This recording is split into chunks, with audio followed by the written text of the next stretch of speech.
Hello and welcome to Justice. I'm Judge Jeanine Pirro. Thanks for being with us tonight. This is a problem of the president's own making. He's been president for 5.5 years. When's he going to take responsibility for something? I draw but one conclusion.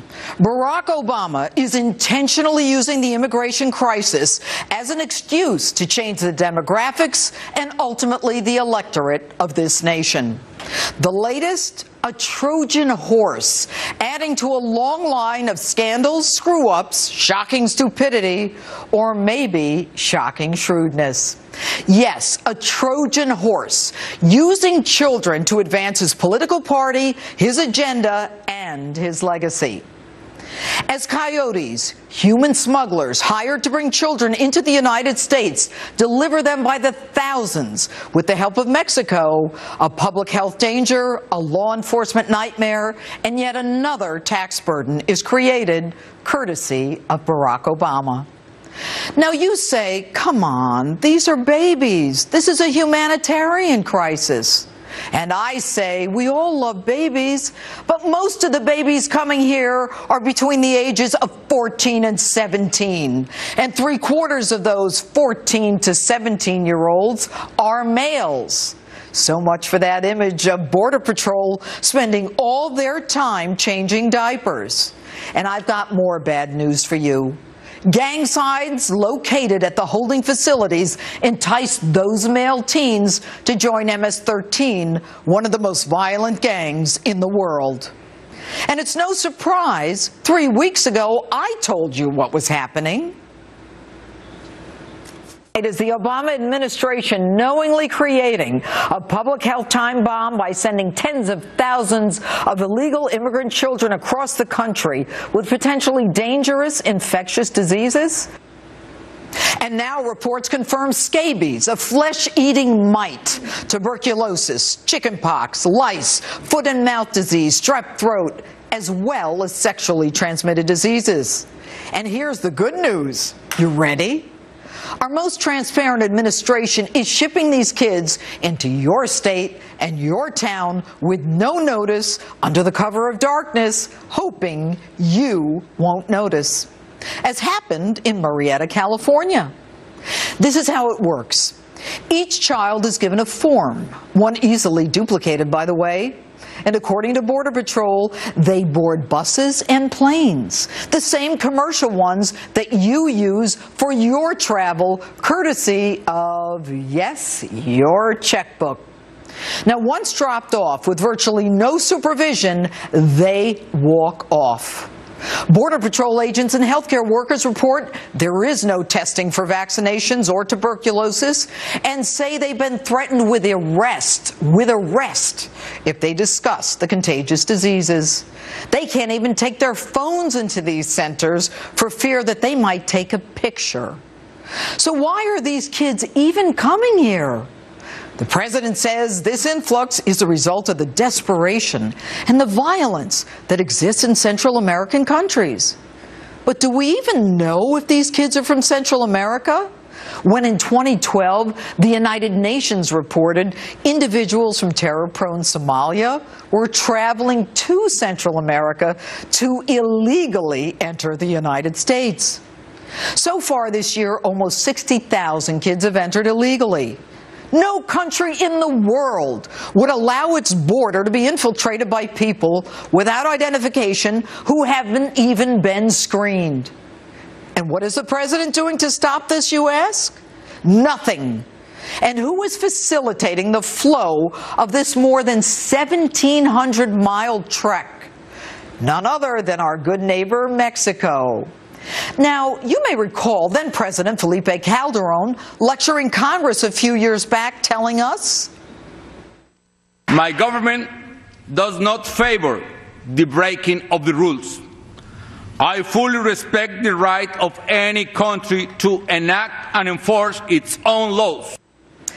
But then went on to say he didn't agree with the Arizona law that was just passed, to which and for which he then received a standing ovation. And guess who's shipping these kids on trains illegally in violation of our laws that they so-called respect to infiltrate our border? Mexico. For sure, these kids are not paying for that transportation as they ride on trains through Mexico.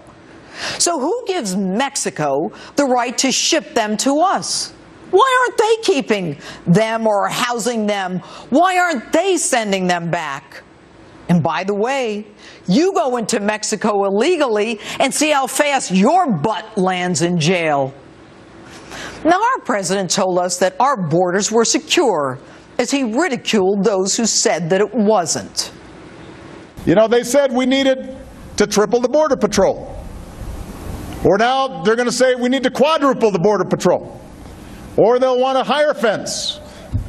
Maybe they'll need a moat. Maybe they want alligators in the moat. Funny. But you really didn't expect the truth from him, did you? In 2012, it was Barack Obama who instituted his own program that deferred deportation for kids who entered the nation illegally as long as they went to school or joined the military. And the blame is squarely on Barack Obama, because in 2011, there were 6,500 kids crossing. Then he has this program that he trumpets, and in 2013, after the program, 25,000.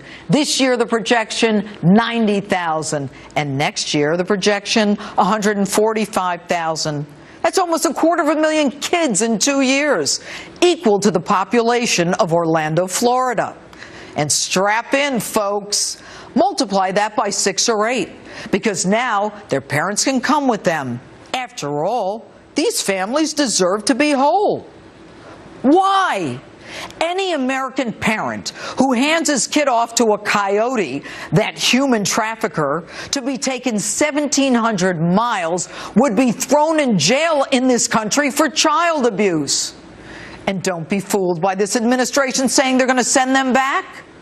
The average deportation time is 5 years. But that's only after we pay for advocates, translators, lawyers, judges, housing, food, healthcare, education, medication. And at the end, statistics tell us that 90% are released anyway. So this week, President Obama refused to go to the border to see the crisis that he created. Instead, he'd rather run off to a golf course or play pool. And in true Obama fashion, he wants $4 billion of our dollars to fix this. Only 2%, by the way, of which would go to close the border. And since nothing is his fault, he says that if only those Republicans in the Texas delegation would work with him, this could be solved.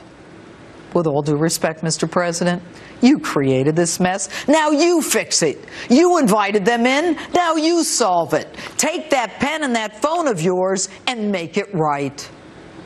The first order of government is the protection of its people. Do you really think that the drug cartels and the gangbangers and even terrorists aren't taking advantage of this migration through our wide open border? Mr. President, there's a reason we think you're the worst president in recent history. We don't trust you. We don't believe you. We don't think you're capable of leading the country. Illegally entering the United States is not a right to citizenship.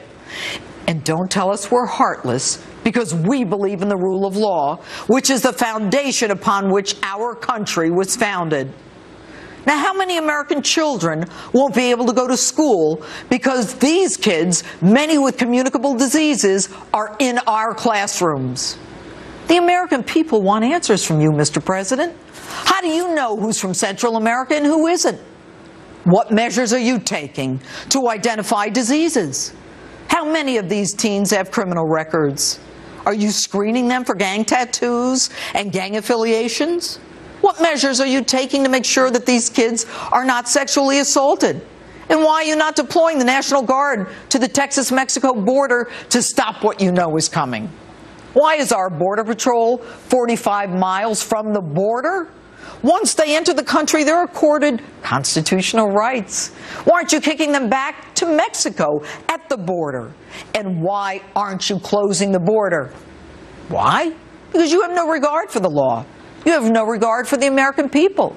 You don't even have regard enough to see those kids who were crossing. Kind of like that night when you went to bed during the Benghazi massacre and woke up to fire up Air Force One to go to yet another fundraiser. Yes, I draw but one conclusion. It's all a Trojan horse. You remember the Trojans, they naively accepted that gift horse? It didn't work out so well for them, did it? Let's pray it works out okay for us.